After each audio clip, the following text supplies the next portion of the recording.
Perjanjian Lama, sebenarnya surga dimulai dari mana? Kalau kita melihat surga sebenarnya digambarkan di dalam konsep manusia adalah di dalam konsep Taman Eden. Jadi waktu Taman Eden diberikan bagi manusia, Tuhan menciptakan manusia, menciptakan Taman Eden, ya. Dan Taman Eden itu di dalam bahasa Ibrani itu adalah Gan Elohim. Ya. Jadi di dalam bahasa Ibrani itu dipanggil Gan Elohim, yaitu adalah tanahnya Tuhan. The land of the Lord, the land of God. Seperti itu. Nah, tetapi saudara, kita juga melihat bagaimana istilah Taman Eden juga disebut sebagai Firdaus. Nah, pertanyaan adalah Firdaus. Apa konsep Firdaus, saudara? Nah, konsep Firdaus kita mungkin sudah kita lihat di dalam Perjanjian Baru, di mana Yesus di sebelah kanan, ya di sebelah kanannya itu ada seorang penjahat kan, nah, di mana Tuhan akhirnya mengatakan bahwa apa? You will be with me in the paradise. Dan kita melihat engkau akan bersama-sama aku di Firdaus. Nah, itu kata yang dipakai. Nah, Firdaus, kalau kita melihat sebenarnya asalnya dari kata Firdaus itu adalah dari Persia kuno. Jadi kalau kita lihat istilahnya, bukan konsepnya ya, tapi istilahnya, Firdaus itu juga muncul di dalam Persia kuno. Di mana Persia kuno membicarakan Firdaus itu adalah taman hijau, taman segar, taman indah, atau taman yang dibentengi. Nah, ini menjadi satu hal, rupanya konsep Firdaus atau taman hijau, taman segar, dan taman yang dibentengi ini sangat connect dengan Taman Eden, yang dimana Taman Eden itu dianggap sebagai taman yang paling indah dan juga dibentengi, itu dijaga oleh malaikat waktu manusia jatuh di dalam dosa. Nah, maka kita melihat secara pengetahuan umum sebenarnya orang-orang Persia pun memahami bahwa sebenarnya heaven itu sesuatu yang sungguh-sungguh ada campur tangan Tuhan. Tuhan yang mencipta, Tuhan yang menjaga, dan sebagainya. Nah, sampai hari ini banyak komentator-komentator yang mempercayai bahwa di manakah Taman Eden itu? Ya, di manakah Firdaus itu? Nah, saudara, kalau melihat catatan dari Kejadian, itu mengarah kepada satu tempat yang namanya sekarang adalah Irak. Jadi Irak di situ, itu adalah satu negara, satu kota yang dipercaya oleh beberapa Bible scholar itu adalah lokasi daripada Taman Eden atau Firdaus. Nah, pertanyaannya adalah sekarang di manakah Firdaus itu? Di manakah Taman Eden itu? Bukankah kita nggak melihat semuanya itu? Nah, pertanyaannya lagi adalah jangan-jangan Taman Eden itu cuma sekedar metafora, bukan betul-betul adalah tempat. Dan jangan-jangan Firdaus itu juga hanya sekedar vocabulary yang yang adalah sesuatu yang bersifat metafor dan bukan sesuatu yang menuju kepada tempat. Kenapa? Karena di Irak tidak ada tuh dan sebagainya. Nah, saudara, ini akhirnya banyak orang akhirnya meragukan dengan Taman Eden yang akhirnya juga dikatakan tidak ada tempatnya. Akhirnya orang hanya melihat padang pasir, batu karang, dan sebagainya. Akhirnya pertanyaan mereka adalah, betul nggak surga itu ada? Maka itulah kenapa hari ini kita melihat banyak orang-orang yang meragukan adanya surga. Jadi akhirnya mereka banyak sekali mempercayai bahwa setelah mati, ya sudah mati. Nggak ada yang namanya surga, neraka, itu nggak ada. Maka konsep-konsep yang ada dalam kitab suci itu semuanya just metaphor language. Just metaphor vocabulary saja. Nah, itu kita melihat Perjanjian Lama itu memaparkan seperti itu. Nah, nanti kita akan melihat ya lebih spesifik lagi, misalnya dari kitab Yesaya. Nanti kita akan bicara lebih banyak. Nah, tapi saya akan coba untuk mengajak saudara untuk melihat.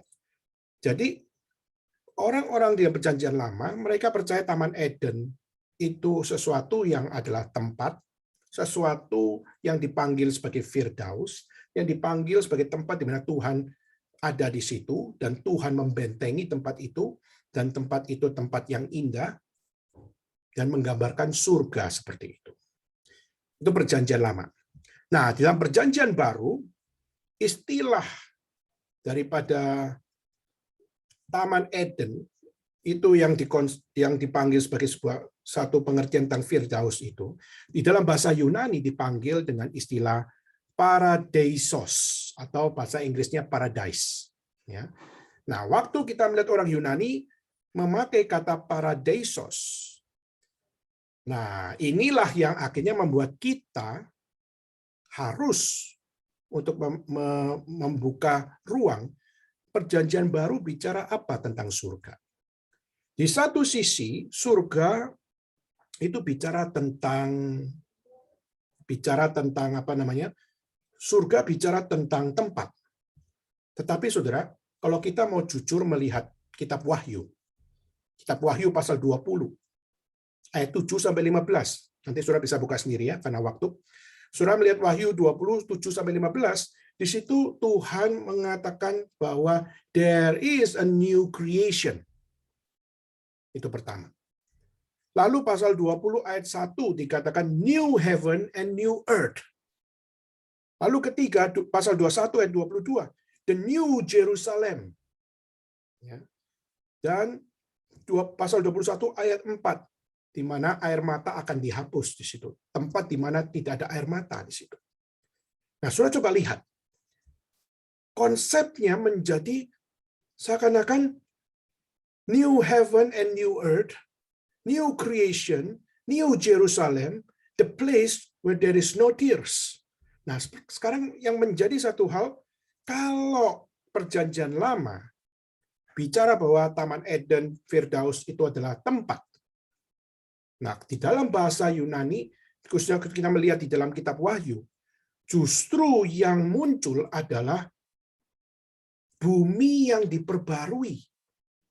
Bumi yang rusak diperbarui dan menjadi heaven. Dan menjadi surga.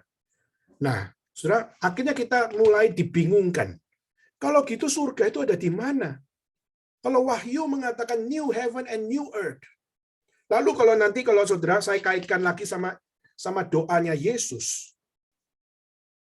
Yesus mengatakan bahwa apa? Thy kingdom come on earth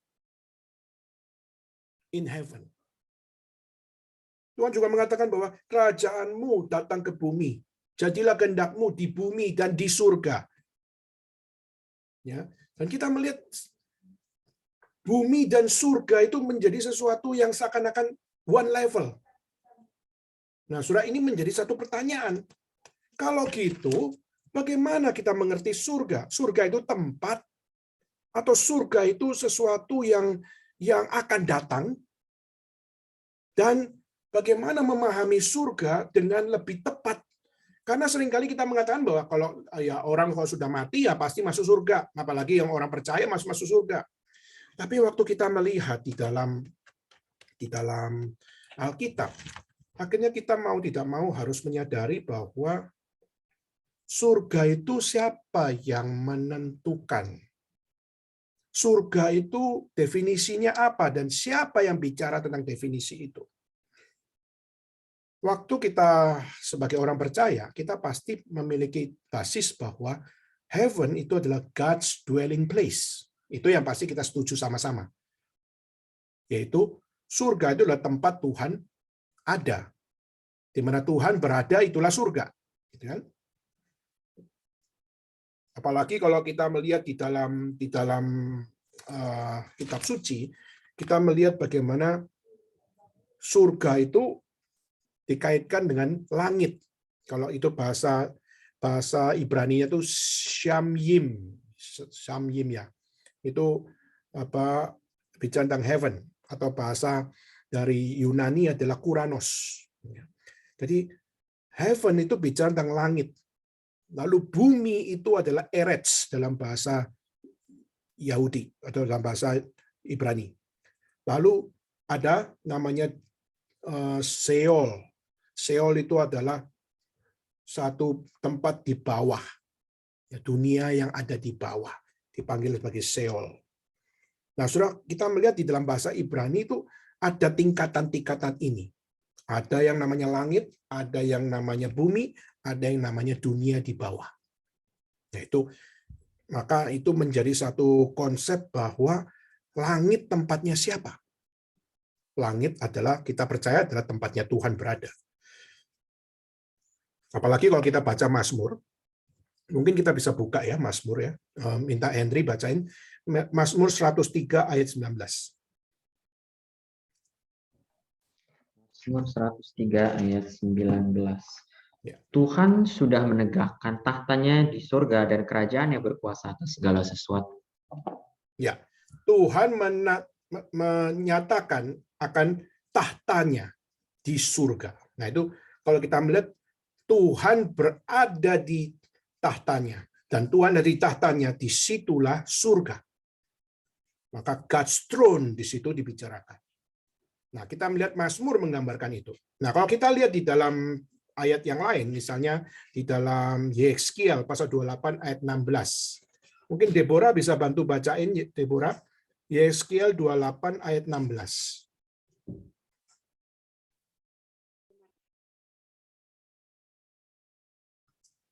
Yehezkiel 28 ayat 16.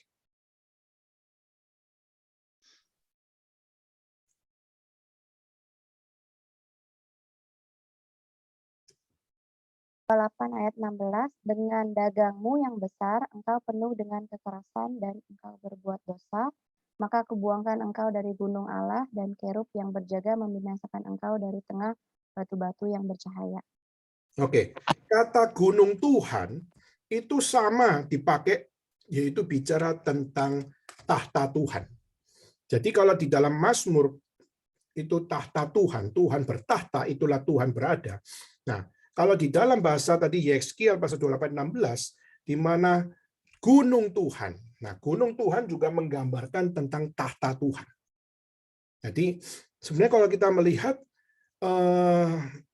di dalam bahasa Ibrani, konsep tentang heaven, konsep tentang surga, itu dikaitkan dengan tahta Tuhan, dikaitkan dengan gunung Tuhan. Jadi bukan sekedar percaya seperti langit saja. Ya.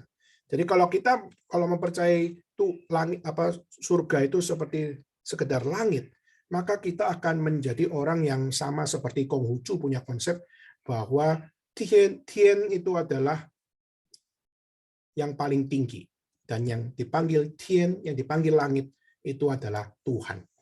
Ya. Tapi kalau kita melihat itu, kita bisa terima sebagai kebenaran umum bahwa Tien itu adalah langit dan mereka percaya itu adalah Tuhan, itu kita bisa percaya sebagai kebenaran umum. Tapi kalau kita melihat secara spesial bahwa Tuhan bukan sekedar langit, tapi dia adalah yang bertahta di langit. Dia adalah yang berada di gunung Allah dan menunjukkan bahwa there is God's existence di situ. Oke, saya lanjutkan, saudara. Tapi pertanyaannya adalah bagaimana mengkaitkan God's existence itu di dalam konteks perjanjian baru yang di mana konsep surga dibicarakan dengan bumi yang diperbarui, yang akan mengalami new creation. Lalu akan bumi yang akan menjadi tempat yang dipanggil new heaven and new earth. Lalu dipanggil sebagai the new Jerusalem, yang dipanggil the place there is no tears. Saudara, ini menjadi sesuatu yang sangat membingungkan. Kalau kita mau sebagai orang yang jujur mau belajar firman Tuhan, istilah surga adalah sesuatu yang sangat-sangat membingungkan.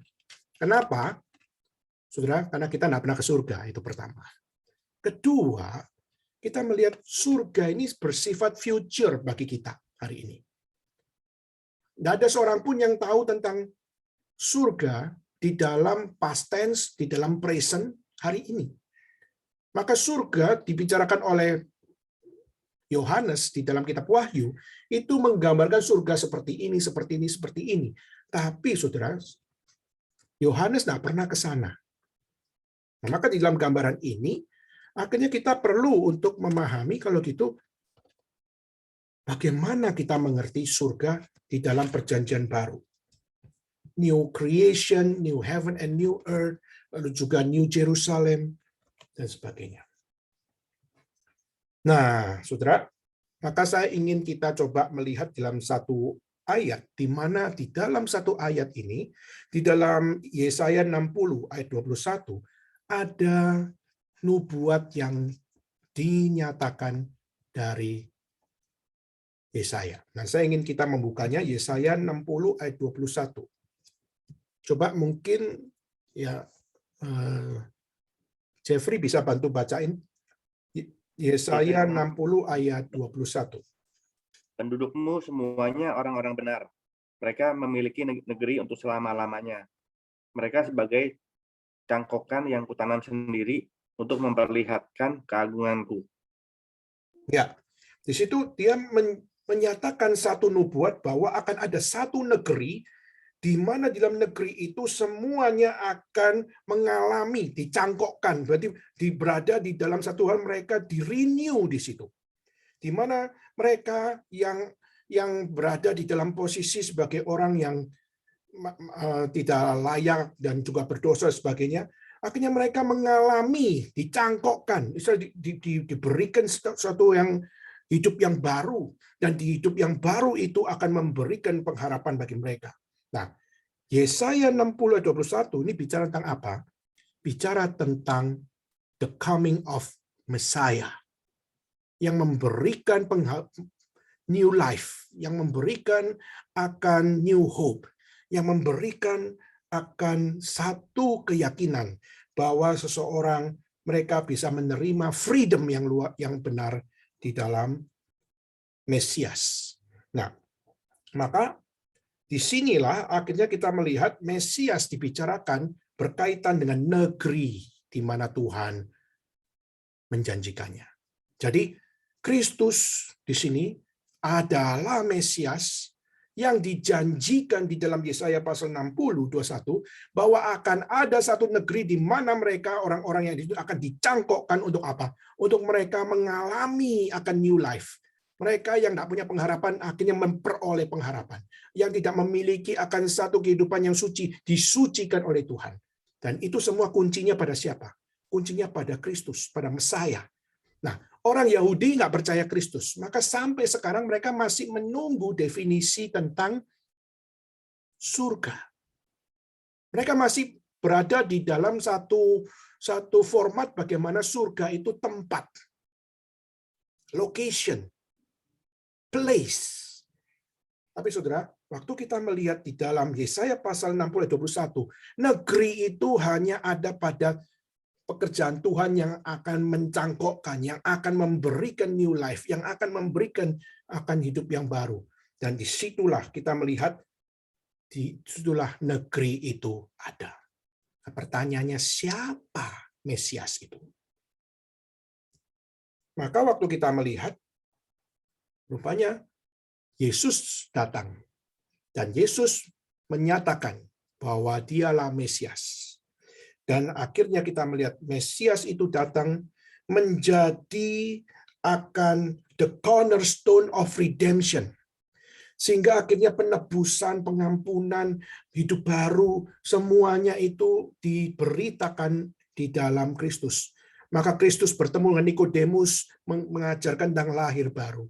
Lalu membicarakan kepada setiap orang-orang yang ada di dalam kehidupan Yesus dengan mengatakan bahwa apa? Bahwa aku menjalankan perintah Bapakku. Nah, saudara, maka ini menunjukkan bahwa kalau Kristus tidak datang dalam dunia, tidak akan ada seorang pun yang tahu where is heaven. Tidak ada yang tahu what is heaven. Dan tidak akan yang tahu why heaven. Maka tidak akan ada orang yang bisa mengerti semuanya itu kalau tidak ada Kristus. Maka there is no Christ and there is no heaven. Jadi kunci daripada surga itu adalah bagaimana kita mengenal Kristus. Dan akhirnya kita melihat di dalam Kisah Rasul pasal 1 ayat 11, di mana Kristus akhirnya mati di kayu salib, dan kita melihat dia bangkit dari kematian. Dan dari dia bangkit dari kematian, lalu dia mengatakan bahwa aku akan naik ke surga. Nah, baru dia berbicara. Aku akan bicara tentang satu hal, aku akan ke satu tempat, yaitu namanya rumah Bapakku. Di rumah Bapakku banyak tempat. Aku akan menyiapkan tempat bagi orang-orang percaya. Dan dia mengatakan, one day he will return to the earth. Jadi dia suatu kelak nanti dia akan datang kembali dan dia akan datang ke bumi. Nah, itu namanya second coming. Maka sudah pertanyaannya adalah hari ini, kalau demikian, bagaimana saudara dan saya mengerti tentang heaven? Bagaimana saudara dan saya bicara tentang apa yang namanya heaven? Jadi kalau kita hari ini ngomong ya, misalnya kita lagi berduka cita, lalu ada orang yang meninggal, pertanyaannya, mereka ada di mana? Heaven? Kalau kita mau baca betul-betul dalam kitab suci, tidak ada konsep seperti itu. Walaupun kita sudah bahas ya, waktu kita membahas tentang kematian ya, yaitu apa? Setelah mati orang kaya dan Lazarus dan orang mati kemana? Nah, langsung heaven kan? Tapi ke pangkuan Abraham dan ke alam maut. Maka saudara, di dalam teologi itu namanya intermediate state. Itu namanya tempat yang ya kalau istilah kita mungkin adalah waiting room istilahnya. Ya. Jadi setelah mati kita itu semua nggak masuk surga langsung, kita nggak masuk neraka langsung. Kita langsung kepada satu tempat yang namanya intermediate state. Namun kita sudah dibawa di dalam satu hal, pangkuan Abraham pasti masuk surga. Alam maut ya pasti masuk neraka. Tapi bukan berarti saudara sudah berada di surga atau saudara sudah berada di dalam neraka. Tidak. Jadi saudara, istilah teologi adalah intermediate state, yaitu tempat di mana saudara tunggu di situ, tapi saudara sudah mengalami akan satu hal, yaitu apa? Saudara sudah terhakimi sebenarnya dalam kondisi itu. Nah, saudara baru setelah mati, saudara baru akan bertemu dengan the heaven adalah di saat Kristus datang kedua kali. Jadi hari ini akhirnya konsep kita jadi dibawa di dalam pengertian.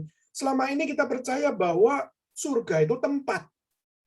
Seperti perjanjian lama ya, Taman Eden itu surga.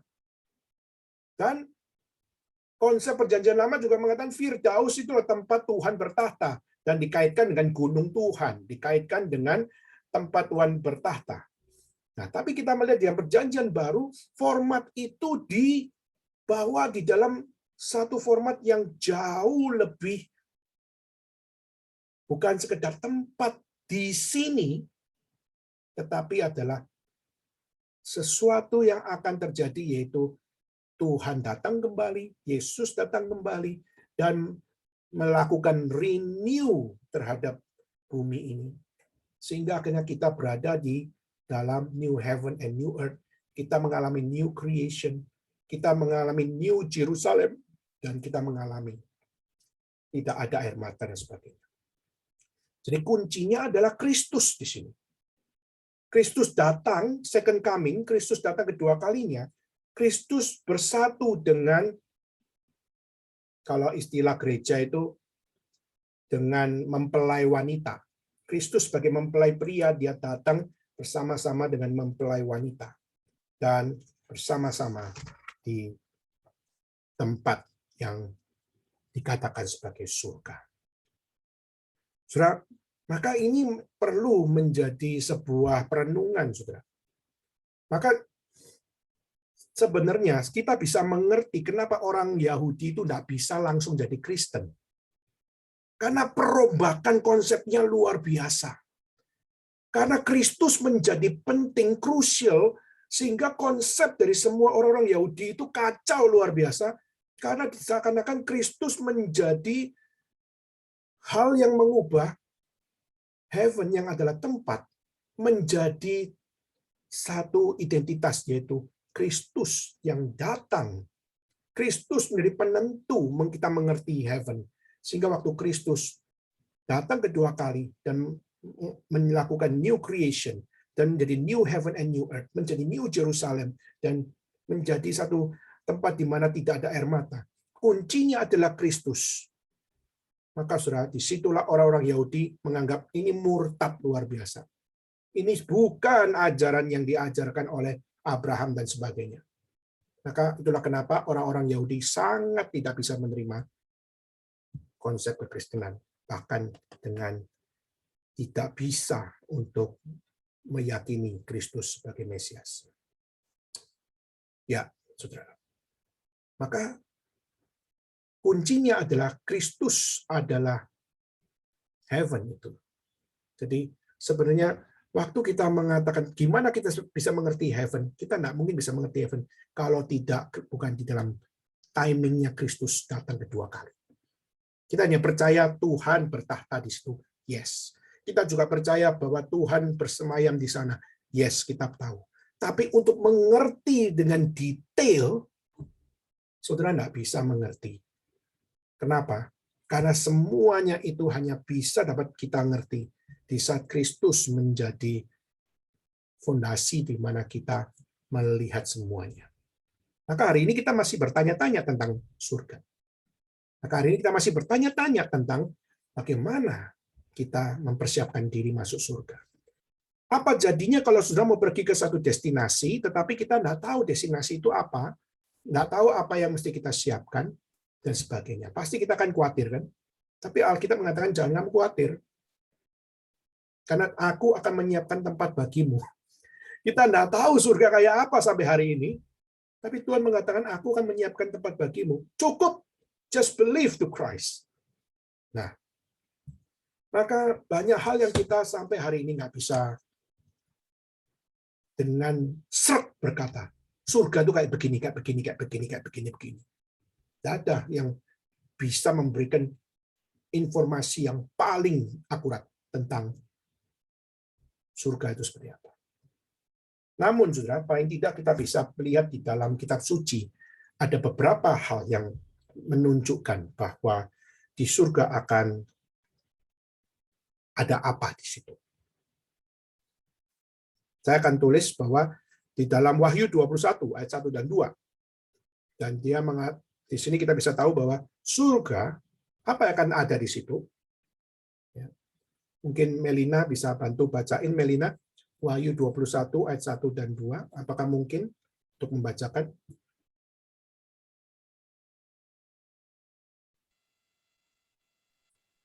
Wahyu 21 ayat 1 dan 2.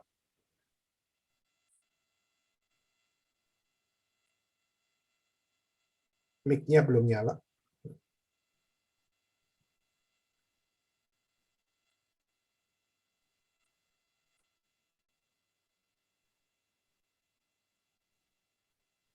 Sudah?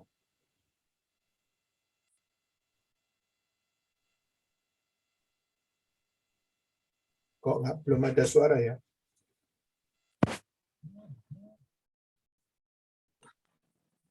Halo. Ya, oke. Tolong bacain. Oke. Lalu aku melihat langit yang baru dan bumi yang baru, sebab langit yang pertama dan bumi yang pertama telah berlalu, dan laut pun tidak ada lagi. Dan aku melihat kota yang kudus, Yerusalem yang baru, turun dari surga, dari Allah yang berhias bagaikan pengantin perempuan yang berdandan untuk suaminya. Ya, jadi yang saya mau tekankan yaitu apa? Yaitu adalah all things are new di situ. Akan terjadi satu hal yang new di dalam bumi, surga, Yerusalem, ya. Dan itu yang terjadi yaitu surga itu adalah tempat di mana segala sesuatu akan mengalami renew, akan mengalami something yang baru. Jadi akhirnya kita bisa melihat manusia pun juga adalah manusia mengalami renew di situ. Dan juga bumi, dan juga di situ katakan surga, dan juga New Yerusalem, Yerusalem juga akan di-renew di situ. Nah, sekarang pertanyaan lagi nanti, New Yerusalem, apakah Yerusalem yang sekarang ada di Palestina? Atau nanti kita melihat something different. Seperti perjanjian lama, kita melihat surga dibaca seperti Taman Eden. Tetapi kita melihat justru di dalam perjanjian baru, surga itu bicara tentang apa yang akan dibawa, apa yang akan digunapi lagi di dalam Kristus. Penggenapan Kristus istilahnya. Nah, sudah maka ini formatnya sudah beda luar biasa. Nah, waktu kita melihat semua akan di-renew, nanti kita juga akan terkaget-kaget. New Yerusalem, apa itu? Nanti akhirnya New Heaven and New Earth, kayak apa itu? Tidak ada seorang yang tahu. Tetapi toh Alkitab mengajarkan bahwa apa? Bahwa di dalam Kristus akan ada New Heaven and New Earth, akan ada New Jerusalem, dan akan ada tempat di mana tidak ada air mata di situ. Oke, ayat 4. Tolong bacakan Alista. Apakah memungkinkan Alista? Ayat 4 saja. Wahyu yang tadi kok ya? Ya, Wahyu 21 ayat 4. Wahyu 21 ayat 4. Dan ia akan menghapus segala air mata dari mata mereka dan maut tidak akan ada lagi. Tidak akan ada lagi perkabungan atau ratap tangis atau duka cita sebab segala sesuatu yang lama itu telah berlalu. Ya, istilahnya there is no tears, there is no pain. Ya, tempat itu akan menjadi tempat yang damai. Tidak ada sakit, tidak ada air mata. Jadi betul-betul ada tempat yang damai. Nah, ini adalah janji Tuhan bahwa heaven adalah tempat yang seperti itu. Ketika kita, saya akan kutip dari Yesaya 65. Coba, mungkin Wenli atau Arif di situ bisa bacain Yesaya 65 ayat 25. Apakah memungkinkan?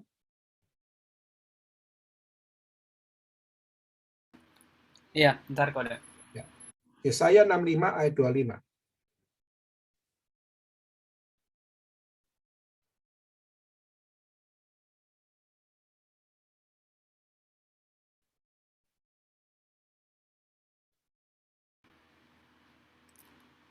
Seperti panas terik di tempat kering, kegaduhan orang-orang luar kau diamkan.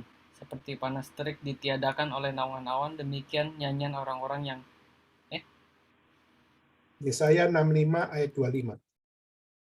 Oh, sorry.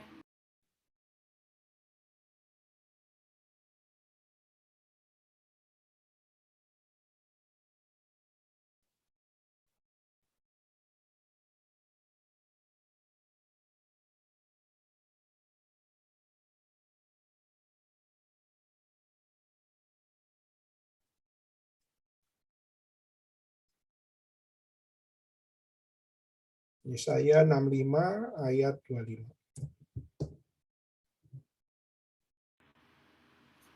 Serigala dan anak domba akan bersama-sama makan rumput, singa akan makan jerami seperti lembu, dan ular akan hidup dari debu. Tidak ada yang akan berbuat jahat atau yang berlaku busuk di segenap gunungku yang kudus, firman Tuhan. Nah, ini lebih membicarakan tentang perfect peace, yaitu di tempat di mana singa dan ular dan binatang yang lain tidak ada yang namanya sebuah saling gigit atau saling serang, tapi semuanya bersatu.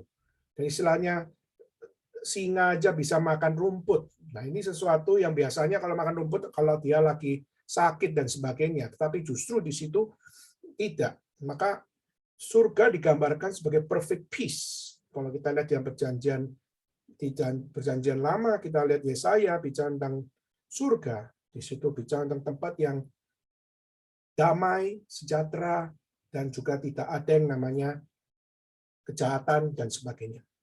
Oke, 2 ayat terakhir sebelum kita akan tutup sama-sama, yaitu Yesaya 65 ayat 21. Minta Henry bisa bantu bacain. Yesaya 65 ayat 21. Mereka akan mendirikan rumah-rumah dan mendiaminya juga. Mereka akan menanami kebun-kebun anggur dan memakan buahnya juga. Ya, di situ digambarkan rumah dan kebun anggur. Nah, ini juga menjadi satu gambaran bagaimana surga itu adalah tempat di mana tempat yang disiapkan Kalau kita lihat bahasanya Yesus, tempat yang akan disiapkan, dan ini kalau di dalam Perjanjian Lama adalah rumah. Jadi nantinya kita kalau di surga, kita akan memperoleh, ya bukan apartemen, saya nggak tahu ya, kita memperoleh tempat, memperoleh rumah, dan bukan sekedar rumah, tapi dikatakan vineyard, yaitu kita juga menerima taman di situ, taman atau kebun lebih tepatnya, yaitu kebun anggur yang kita diajarkan bagaimana bersatu dengan Tuhan, memiliki satu hal. Tuhan adalah pokok anggur, kita adalah ranting-rantingnya, dan kita belajar dari situ untuk bagaimana menggambarkan apakah kita sungguh-sungguh bisa menjadi orang yang setia sama Tuhan. Nah, terakhir 35, Yesaya 35 ayat 1. Minta Deborah bisa tolong bacain. Yesaya 35 ayat 1. Padang gurun dan padang kering akan bergirang, padang belantara akan bersorak-sorak dan bunga.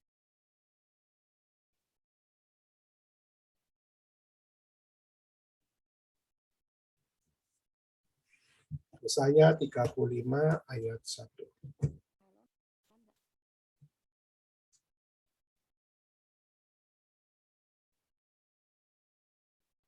Kok dia mikrofonnya kayak bermasalah.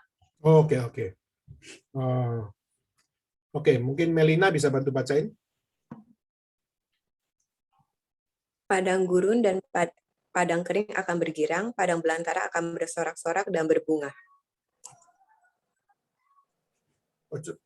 Coba bacain sekali lagi. Yesaya 35 ayat 1. Ya. Padang gurun dan padang kering akan bergirang, padang belantara akan bersorak-sorak dan berbunga. Oke. Di situ digambarkan bagaimana padang yang kering itu bisa bergirang, lalu yang jelas-jelas padang yang betul-betul tidak produktif tapi bisa mengalami fruitful gitu ya. Bisa mengalami buah dan sebagainya. Jadi kita bisa melihat bagaimana ini adalah gambaran yang dibawakan, yaitu adalah surga itu adalah tempat seperti fruitful garden. Seperti tempat di mana buah-buah itu ada. Nah, ini adalah beberapa ayat yang saya kutip, Saudara, menggambarkan bahwa heaven, all things are new, no fear or pain, perfect peace, houses and vineyard, dan fruitful garden. Nah, ini adalah satu hal Alkitab mengkaitkan heaven seperti itu.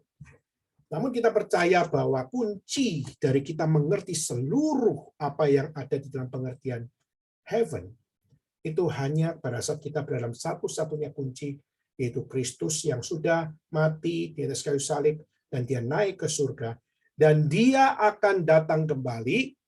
Dan pada saat dia datang kembali, dia akan membawa creation yang baru. Dia akan membawa new heaven and new earth.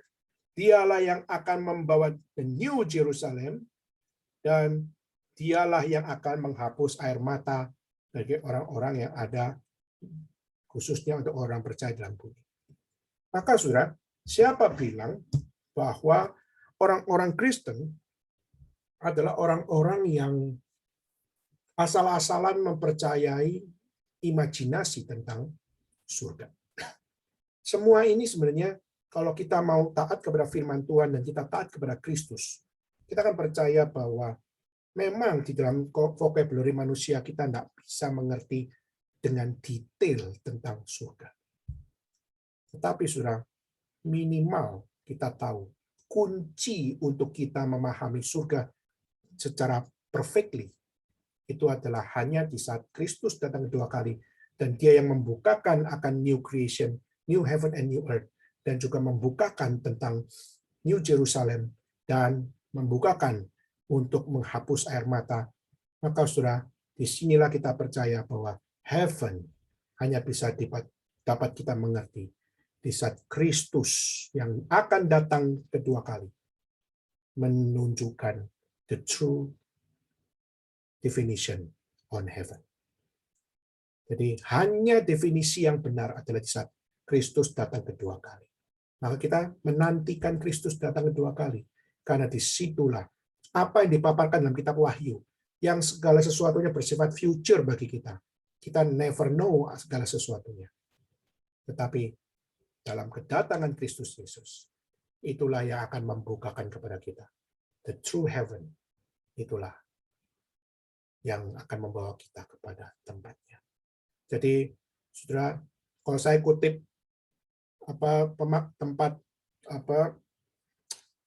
tempat Maisong itu ya, tempat yang ada di Pluit itu, ya di Pluit ya, itu ada heaven, one way to heaven. Saudara, kita percaya one way to heaven itu ada. Dan one way to heaven bukan tempat Maisong itu, bukan tempat pemakaman itu, bukan tempat penghiburan itu. Tapi one way to heaven itu adalah Kristus sendiri. Dan itulah kenapa hari ini kita cukup memasuki satu diskusi yang cukup panjang. Kenapa? Karena kita percaya bahwa apa yang diyakini oleh Perjanjian Lama tidak akan mungkin dapat dimengerti jika mereka tidak menerima Kristus. Maka Injil Kristus harus diberitakan karena hanya di dalam Kristus, Injil yang benar itu, kita baru bisa mengetahui bahwa nanti setelah kita mati, life after death kita, apakah kita sudah siap di dalam satu definisi yang kita tidak pernah tahu, di dalam pengertian yang kita tidak pernah tahu. Tapi Alkitab menyatakan bahwa Kristuslah yang akan membawa new heaven and new earth, membawa akan surga, dan membawa akan Yerusalem yang baru. Dan dialah yang akan menghapus air mata dan menghapus sakit dan menghapus apa yang namanya penderitaan. Jadi kuncinya adalah Kristus yang dapat membukakan kepada kita. Heaven adalah tempat di mana Tuhan berada. Hanya Kristus. Oke, saudara, maka hari ini kita sampai di sini dan kita sama-sama berdoa kiranya melalui pemaparan tadi kita masuk di dalam area yang mungkin agak sulit untuk kita bisa langsung mengerti, tapi paling tidak kita bisa melihat bukti-bukti yang ada bahwa Kristus sungguh-sungguh adalah satu-satunya kunci untuk mengerti tentang surga. Dan nanti dalam pertemuan berikutnya kita akan juga melihat Kristus juga adalah kunci dari kita mengerti neraka. Dan nanti kita akan bahas lebih panjang lagi. Baik, saudara, kita tutup sampai di sini. Minta untuk Arif bisa berdoa untuk kita dan juga mendoakan kita yang sudah sama-sama untuk mendengar setiap pemaparan. Minta Arif bisa berdoa untuk kita. Tuhan, kami bersyukur untuk persekutuan pada siang hari ini. Kami kembali datang bersama-sama merenungkan setiap daripada baik janji, pemaparan, dan apa yang tertulis dalam Alkitab di waktu yang akan datang, saat yang kami akan rindukan nanti, yaitu pada saat Tuhan datang dan pada saat kami dapat bersama-sama dengan Tuhan, kami sebagai orang-orang percaya yang terus menantikan hari yang indah itu tiba. Kami juga mau berdoa untuk sepanjang hidup kami, kiranya boleh Tuhan pakai dan Tuhan ingatkan bahwa masih ada terus orang di sekeliling kami yang masih sampai sekarang mungkin berkeras hati, atau mereka masih menunggu untuk kita ingatkan untuk datang dan kembali kepada Tuhan. Pakai waktu hidup kami boleh menjadi anak-anak Tuhan yang dipakai Tuhan, dan dalam hidup kami boleh menyatakan, memberitakan hari yang akan datang itu, saat kita semua bersama dengan Tuhan. Dalam nama Tuhan Yesus kami berdoa. Amin. Amin.